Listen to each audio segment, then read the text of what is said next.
With the tax season almost upon us, we thought it may be appropriate to talk a little bit about corporate structures and some of the benefits and the opportunities that are available for owners of businesses.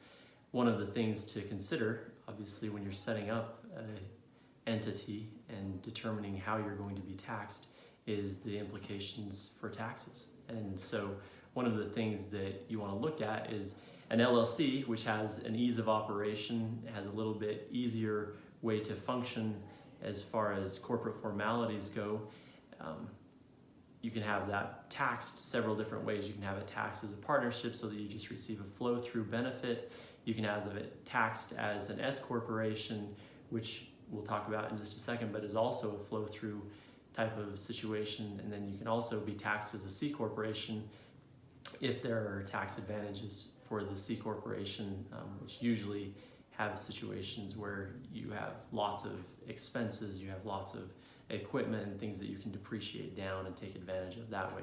So one of the things that you want to consider is with being taxed between a partnership and an S corporation is the benefit of either having a self-employment tax if you're just being taxed as a pass-through entity and essentially as a partnership, versus being able to have take a salary.